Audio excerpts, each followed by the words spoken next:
Hey Slingers, welcome to another Friday of the Word Slinger podcast. It's a new week, new format. If you didn't hear Wednesday's episode, go back. You've come too far.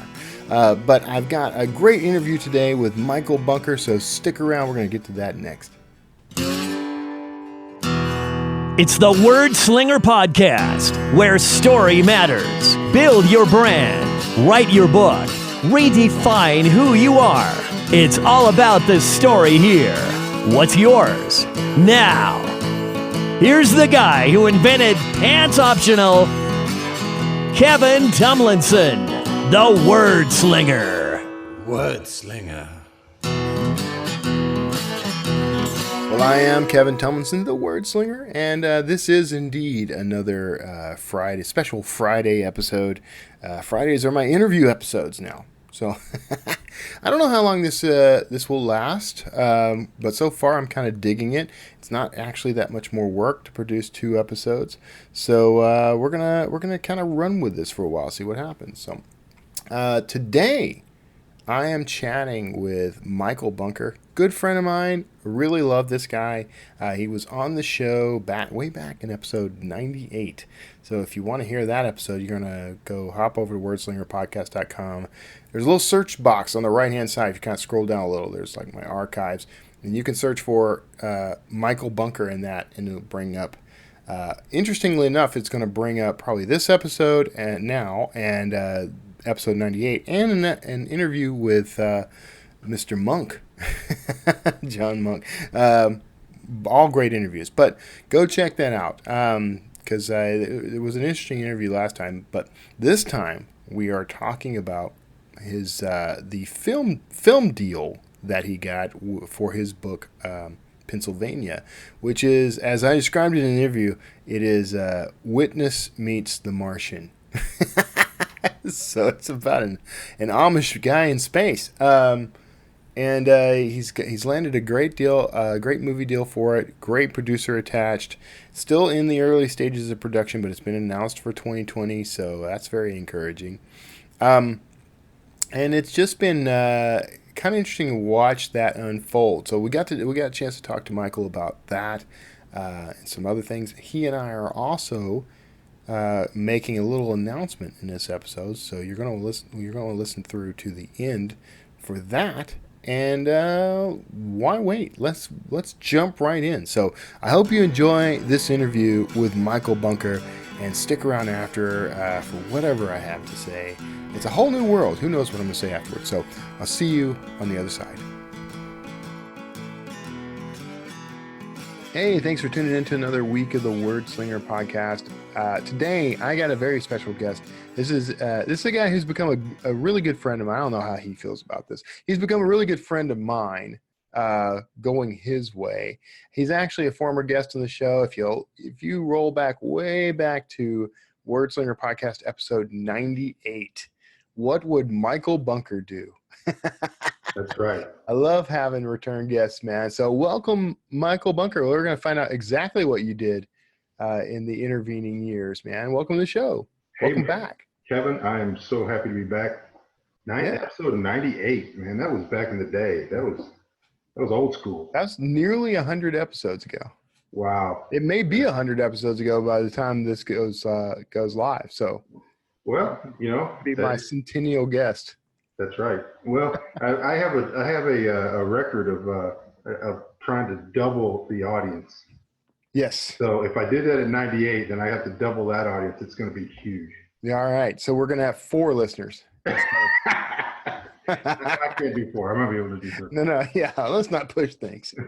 Let's keep this within the realm of possibility. That's right. Man, you've had some exciting stuff happening since the last time. I mean, last time we talked about your work. We talked about the stuff you had going on at the time. I think you were pushing Hell in the Sea over practically everything. So how'd that turn out? It still hasn't.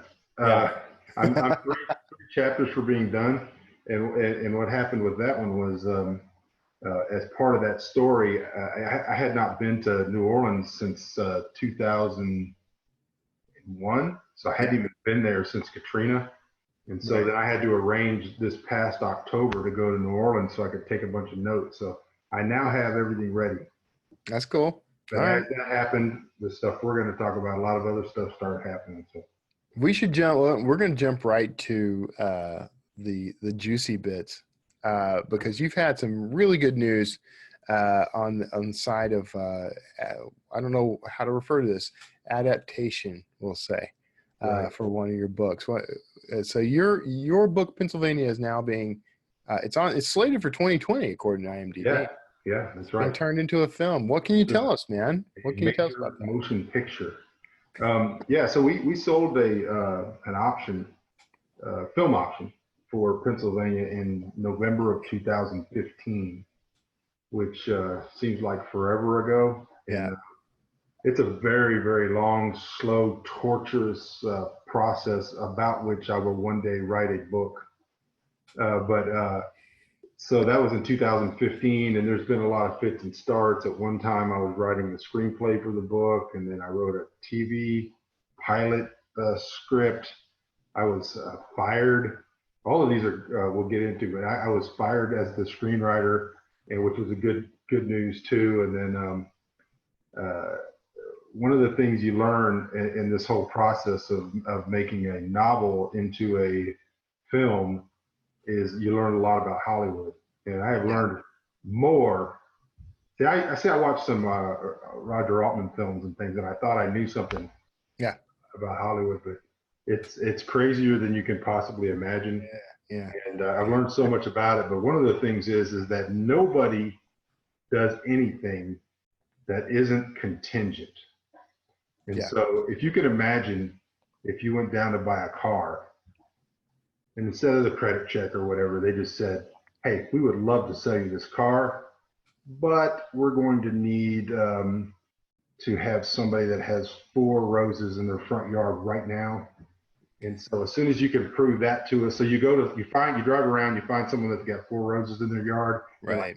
And I take a picture of these 4 roses, and they're like, would love to let you do that. But I tell you what, if you can find us somebody that will allow us to dump 4 tons of gravel into their driveway.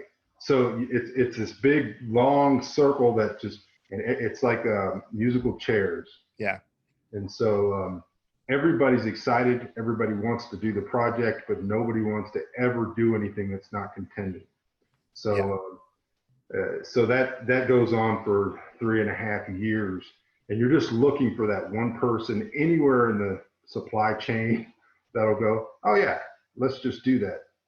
So so that step finally happened in April of this year, where we actually had Patrick Tatopoulos, the world famous production designer, did production design for the 300 Stargate. I think going back, special effects for Independence Day. He did Underworld, Rise of the Lycans. Yeah. I tell you what, you could just go down the list. My daughter was babysitting, and they had the big TV, up on the wall, and they had the apps where you could go through all the movies. And there was the panel of movies, and just what happened to show up there, he had done like 12 of 24 of the movies that were as either production designer or director. Right. That quality. So he was the first one that just got passionate about it and jumped into the project, and that really got things boiling here in the last month and a half. So we've got a script that should be finished in the next week or two. I'm looking forward to reading the finished script. I read some early versions of the script. Yeah. And they are attaching actors as we speak. And I was telling you before the call that I keep refreshing IMDb to see if anybody gets attached to this. And I have an alert I set because I have IMDb Pro. Right. So I set an alert on your movie. Right. So that anytime there was an update, I would get an update. The thing about the attaching in general, so whether it's attaching a director or attaching an actor, is that it's that whole thing that everything's always contingent. So say, hey, I love the script. I love this. I want to do this project. Who else do you have attached? Right. So get somebody else that's of this level or whatever, A-list actor, and then I would love to do it. And Right. so it's always that. And so the other day, the producer met with some financiers. This was just like 2 days ago. She just got back from Cannes, however you say it, the city in France where they have the movies. And she said, I'm meeting with these financial people who have financed the last 2 movies we did. Yeah. So I'm going to meet with them. We're going to talk about Pennsylvania. So she talked with them, and they had read an earlier version of the script. And they said, "Oh, we love it. We want to do it. We just want to see the final version of the script, and we're on board." So now there's this one more contingent thing. Well, in the meantime, you're sending this script off to actors, right? And you're hoping they'll commit. So there never is a final script. Right. The one that's the final script is the one that gets made that's in the can. Well, yeah, exactly. It's not even final while they're shooting. Like pages coming out while they're shooting. Yeah, they'll do reshoots after the edit is finished. Oh yeah. I mean, it's really frustrating for storytellers. and it stretches beyond that. So, how do you feel about it though? Are you nervous at all that they're gonna? Because one of my big hangups. So everybody always asks me, would you be excited about a film? Based on one of your books, and the answer is yes and no, because I've been in film and TV. I know that things can go sideways, and there's always that scenario, like I call it the bonfire of the vanities scenario, where you had a #1 best-selling book everybody loved, but then the movie was horrible, and now the book is radioactive. Oh yeah, so, do you worry about anything like that? I don't, mainly just because I guess when you're a writer, or at least me, I'm going to speak about me. I'm always on to the next thing. So after Pennsylvania was done, I knew that I was going to write a sequel to it, but intellectually and mentally, I'd moved on to other books. Yeah. And so when I wrote the book was published in April 2014. They bought the option in November 2015. So I had really moved on and started working on other projects. So it's almost like a dream world where someone says, "Oh, well, what if the movie comes out and it's horrible and then they hate the book?" Well, I guess I'll just go write another book. It's worse things can happen. Luckily, the people never remember who the author was for the book that the movie was based on. Yeah, and if this was a To Kill a Mockingbird level success story as far as the book, I would probably be a lot more nervous. Yeah. I mean, it was very successful. The book sold 100,000 copies, which is pretty good. Yeah, but it was not To Kill a Mockingbird. So I don't think they're going to be talking about this book. Maybe talk about the movies, maybe. 50 years from now, but I don't think anybody's going to be saying, "Oh, I don't think they're going to be reading me in the 9th grade." Hey, you never know, man. Well, maybe not that. Well, hopefully a different one. If they have kids reading The Giver, they'll read that, which I like, by the way. But I mean, it does kind of there's an opportunity there, I think. I think I've learned so much. I may have told you personally this story before, but in 2013, I went to Worldcon. Yeah. And one of the panels that I went to go see was, and this was before Pennsylvania even came out. One of the panels I went to see was how to sell your novel to Hollywood, or how to sell an option on your novel, I think was the name of the panel.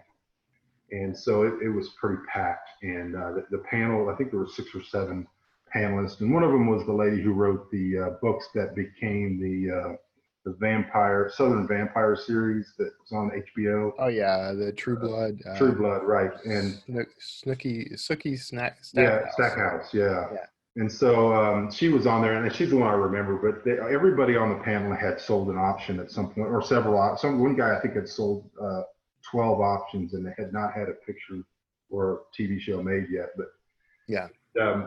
So I remember sitting back in the room, and there was this like feeling, there was like this spirit in the room. These people were like, we're going to get the secret. Yeah. Secret of how you sell an option on your novel. And so they started off and they started going down the panel, and everybody, they were like, okay, how did whoever bought the option, how did they find out about your book? And so they each told their story. Well, each one of the stories is almost identical to mine. Right. It was like there's something different about all of them. But like in the one with the vampire stories, the director had gone to get his haircut in Hollywood somewhere, and they said it's going to be 45 minutes before we can get you in. So he walked down the road a little bit. There was a bookstore. He walks in.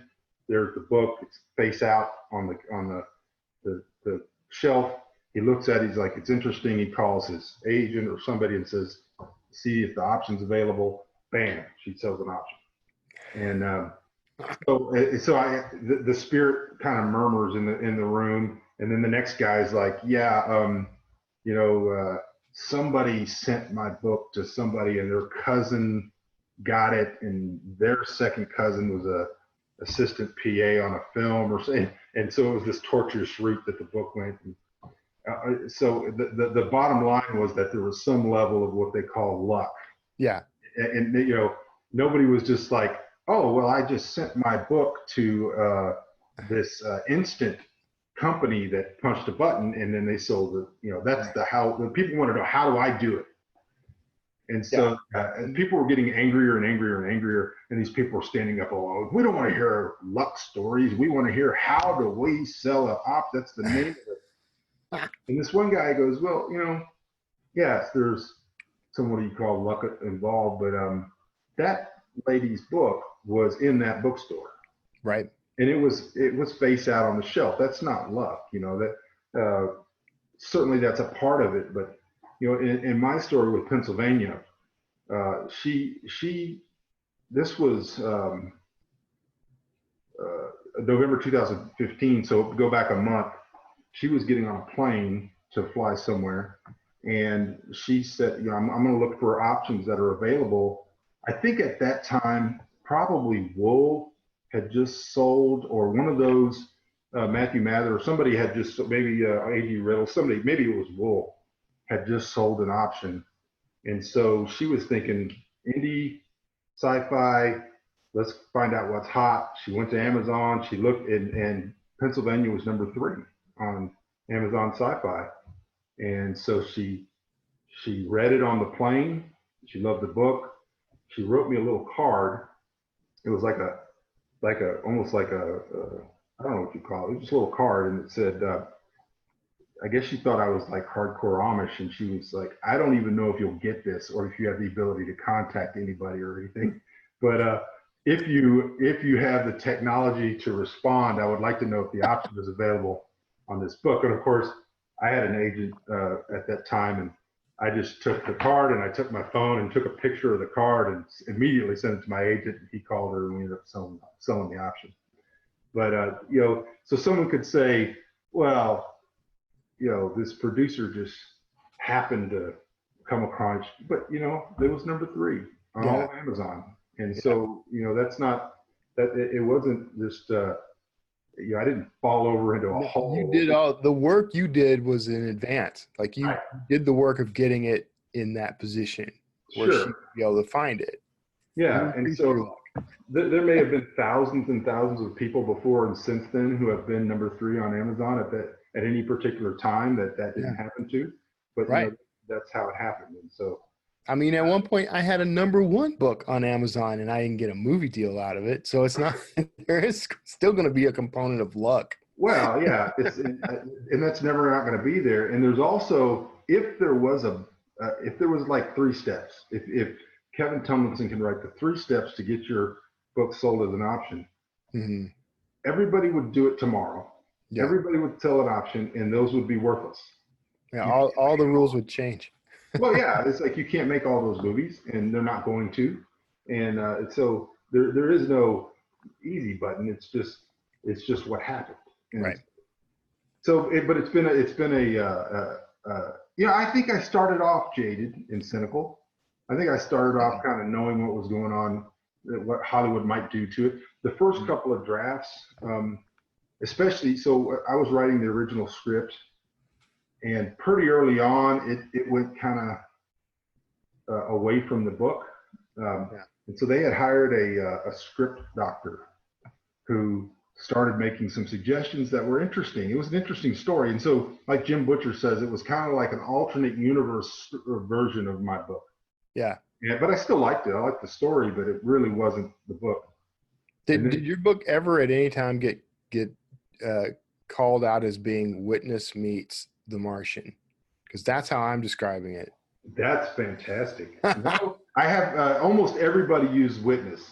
Yeah, because it's the only Amish movie we know. Right. And it's the best one so far. And it's the best one so far, yeah. No, I think I've heard Witness meets Star Wars and Witness meets a few other ones, but I think that's actually fantastic. So, it was like I was writing the first script, and it went south pretty fast. It was basically an alternate version.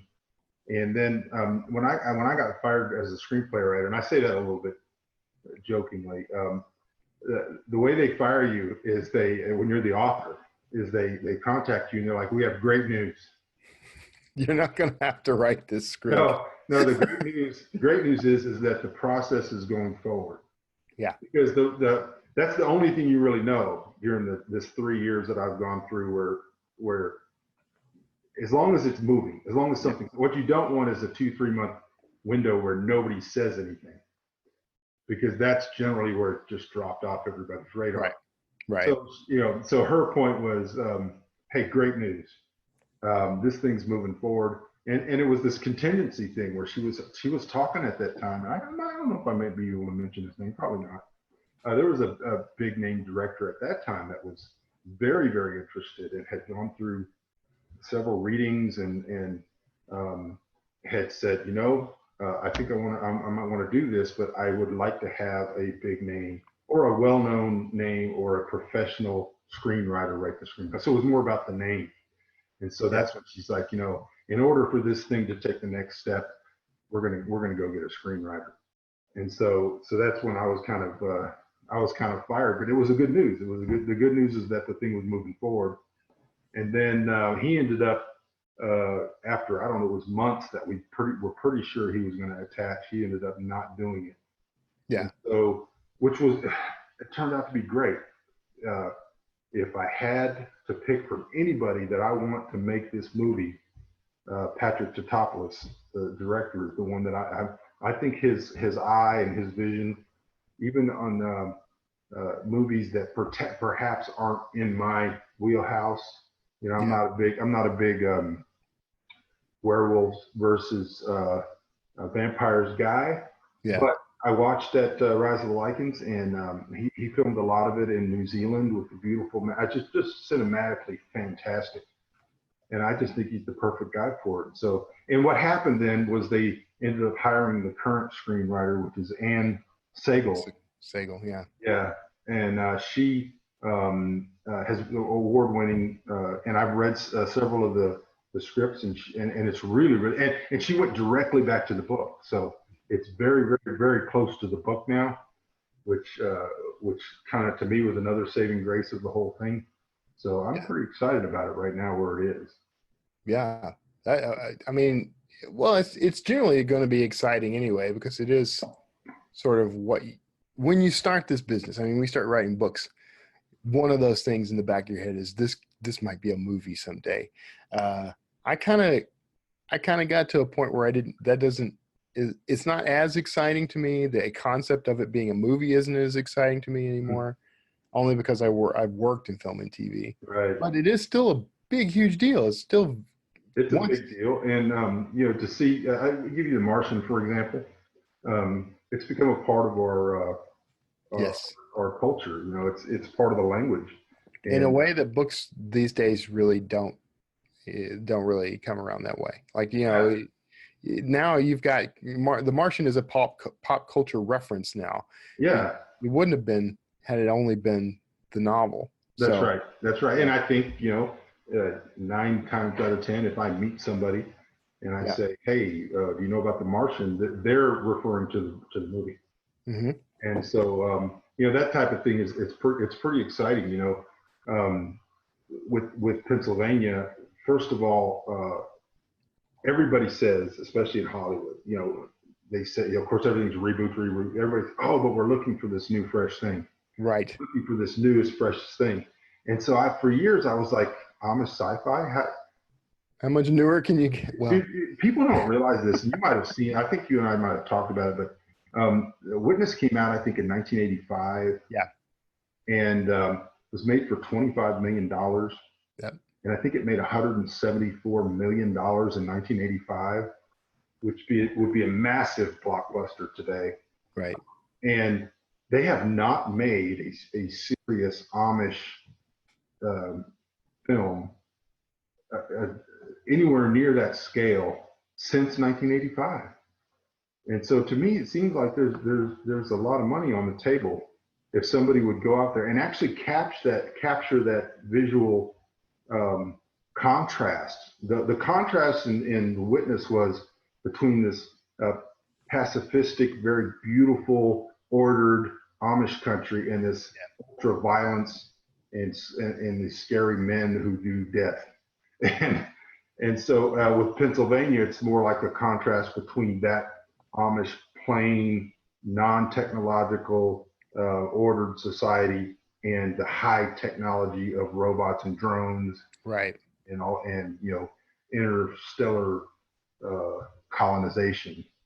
And so I think it's a magic combination for the cinema. Now you were mentioning that authors who go, oh yeah, I think everybody, especially when they start, they go, oh yeah, I would love to have my book made into a movie.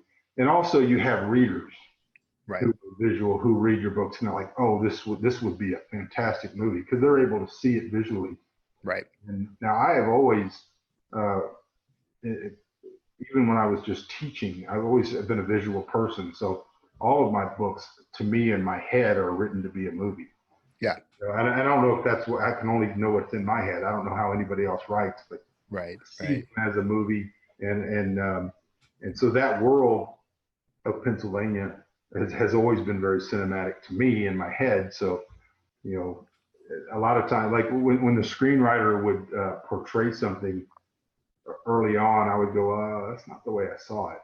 Yeah. That's not the way I saw it in my head. But then I think about it and sit back and read it. I'm like, wow, that's really, really good. That's a really good image it's not the way I saw it, but it's probably the way most people might have seen it. You think you'll have any trouble if the screenwriter goes off into left field with it? Will that give you any heartburn?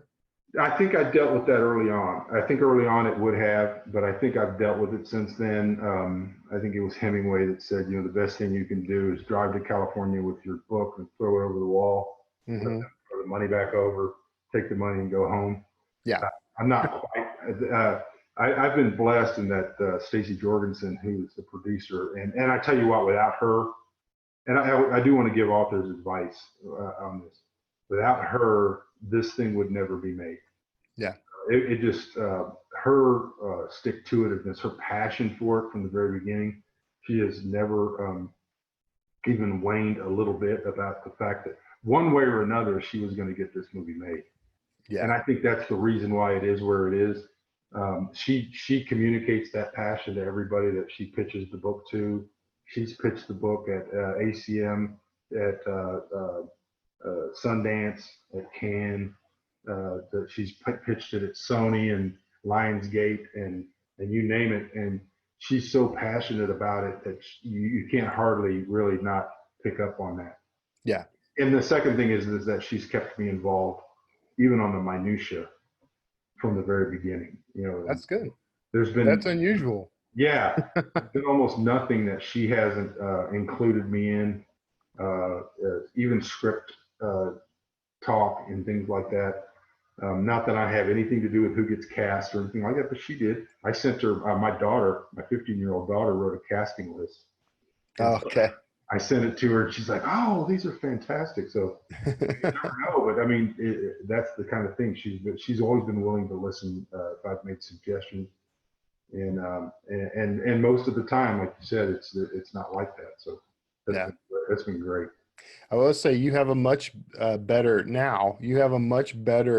IMDb credit than I have, because even on the stuff that I produced, none of that stuff showed up on IMDb. But I played Gluttony one time in anime film, and now I'm marked with that forever. Well, I tell you what, though, to be able to stretch like that to a role so completely foreign to you, I'm going to ignore that. that's the sign of acting chops right there. So no, we're moving on. So speaking of all of projects, I mean, you and I are we're kind of kicking something around. We can't talk much about it, but No, can't how talk much exciting! about it all. Very exciting. In fact, I thought about doing something with you or wanting to do something with you for quite a while, and going back probably a year or so. And I've had so many open projects. Yeah, I can work pretty quickly and I can get stuff out, but it seems like I've gotten kind of into some projects that have turned into my winds of winter. And, yeah, and at the same time, because of Pennsylvania particularly, but some other things, some opportunities that where at least doors are open to listen to some things. And so I had been thinking about a couple of different projects. I really like the genre that you work in. It's a little different from mine, but I really like it. yeah. And I like the fact that you're able to write quality stuff as quickly as you do. And so, yeah, I contacted you out of the blue not long ago with an idea, and I think we're going to do something. I was pretty excited too. And and I told you this too, because like I get people approach me about co-authoring and co-creating things all the time, and there are some out there that I definitely 100% I am going to work with, but there's always some reason why it can't get off the ground, and frankly, a lot of times I sort of stall and I drag my feet or whatever so that it'll fall out. Because they're just some projects like I love the people, but I can't see creating with them. But I definitely think you and I are going to have a lot of fun with this one. I'm looking forward to it. That's as much teasing as we can do. Yeah, it'll be interesting. I've done a lot of co-writing projects, and so I've written with Nick Cole and Kevin Summers and Chris Awalt and a few other people, and a lot of times those have been exciting, and a lot of times those have been very, very nerve-wracking. Yeah. But I don't think that I've ever been paired with somebody that can pump out stuff like you do, and like I do, but like I'm capable of doing. And I think, and to have fun doing it would be. I think it'll be fun. My big worry for us is that because we're both going to want to not piss on each other a little or anything. We don't want to step on each other's toes or whatever. So that's what, like when Nick Thacker and I first co-authored a series together, we were very cautious around each other, and it kind of showed in the first couple of books, and then you could tell we clicked and got it together and really cranked it out. So I think you and I will probably be like that. I think we're going to be just fine. Well, it's good when you can have two people that, like I work with Nick Cole, who's to me is one of the best writers of our generation, as far as being able to put out good quality content. That's just fantastic writing, and he was fun to work with because we're both pretty strong-headed and imaginative guys, but he's on a whole other plane. Yeah. Coming up with stuff, so you'll never know what's coming in, and with the exception of that, he wanted to name almost every character Tim. I think we had in the first draft he sent me. I think we had 5 Tims. Yeah. And so I giving him a hard time. I messaged him and I said, "Hey, this is great, Nick. I just wanted to mention that this is the 5th Tim that you've introduced into the story." He goes, "Well, name that one Tom." Tom. Draft, everyone's name. I need to get Nick on this show. You got to. I've threatened to a few times. I think I've even asked him, and he was tied up with something. But I need to get him on the show. You need to get him on there for sure. He's not only funny and delightful, but he's a character. Yeah. I'm not on Facebook as much anymore, but I was always tracking him on Facebook. We were kind of buddies. A little bit, not like me and you, but we were, we batted back and forth. I need to get him on. That'd be Yeah. a fun one. Yeah. All right, man. I mean, we're at time, which is unbelievable. It seems like I just pushed record a few seconds ago, but Yeah. I am really excited about Pennsylvania. I can't wait. I cannot wait. I'm really surprised that it's got a 2020 release date. I know that could change at any second, but it shows some real optimism on the part of the people producing this thing. Absolutely. In fact, yeah, I told my wife they don't generally like you to put too overly optimistic dates on there because by changing that date, you actually change the order in which things appear in search menus. And so Yeah. I think they're very optimistic about it. Based on some of the open doors we have, I think it's completely doable. I think it's very likely to happen. So I'm excited as you are, and hopefully at some point we'll be able to sit down and watch the movie. Yeah, man, we're gonna have to do. I want to come to your red carpet, man. We're planning on doing one in Austin. Okay, all right. I can make Austin easy, man. That's like 2 hours. I can do that. Yeah, so that's going to be a fun party. All right, cool. That'll be sweet, man. I'm really looking forward to it. I'm very excited for you. Why don't you tell everybody where they can find that book and everything else you're working on? And you can find anything about me at michaelbunker.com. Of course, I'm on Amazon. Just do a search on Michael Bunker. Everything's there too. If you sign up for my newsletter, which you can do at michaelbunker.com, you get free stuff, free books, and you get emails from me every once in a while that are very rarely. I think I put out 2 since October, so it's not like I'm going to bomb your email box. We got to work on that. We got to get you. You got to get more emails out, man. I got to do it. We'll work on that. All right. Okay. And everybody listening, if you had any trouble, there was maybe a glitch or you were driving or whatever, you can find that website plus more at wordslingerpodcast.com. Look for the show notes for this episode. And Michael, man, thanks a lot for being on. I really appreciate it. I always have a good time talking to you. So thanks for having me, buddy. Okay, everybody. Right now, you are probably hearing the groovy bridge music. You may dance and place it well. And if you stick around, I'm sure to say something wise and profound after the break. So we'll see you there. Hear your book the way it was meant to be heard. With a fully custom soundtrack based on your material. An album of music that perfectly fits your characters, your settings. Hear your book today. SonataInscribe.com. Well, I hope you enjoyed that interview with Michael Bunker. I always love talking to Michael. We had a great conversation while I was in St. Louis, where he reached out to me about our joint project. So I wish I could tell you more about what that is, but stick around. You're going to hear plenty about it over probably the next year or so. But that's a collaboration. I don't do a ton of collaborations. For a good reason, but I've got some folks that I really am excited about doing some stuff with. I'm going to pull my act together and do the project with Roland Denzel, which isn't necessarily a creative project, but it should help you out a little. I've got some stuff on the board with Ernest Dempsey.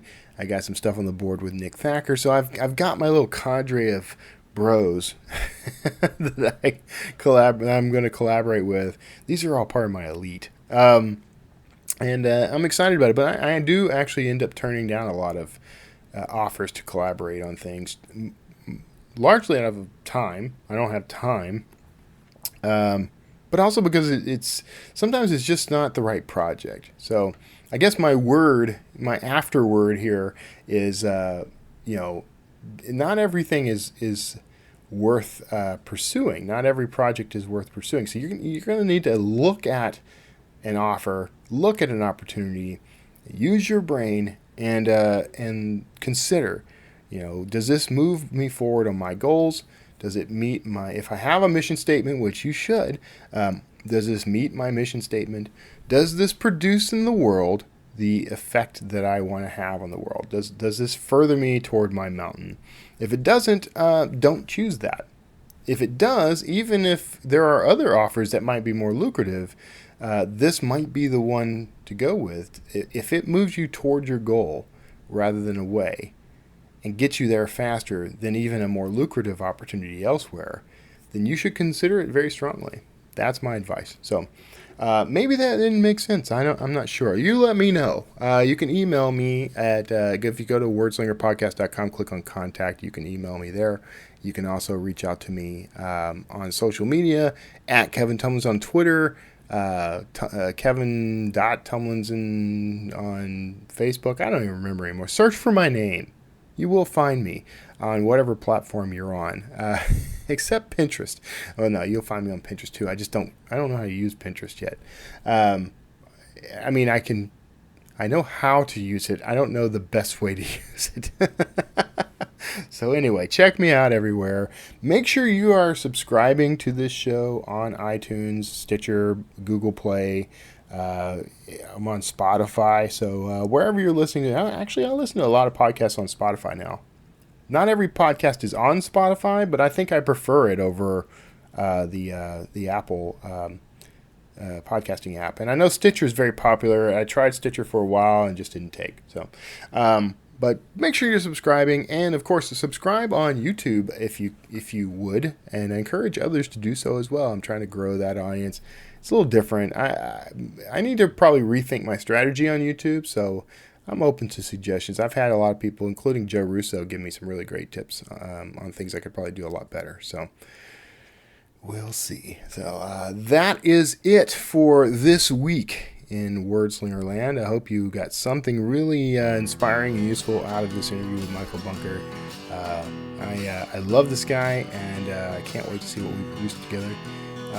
So that's it for today's episode. Take care of yourselves out there. God bless you, and I'll see you all next time. Word Slinger.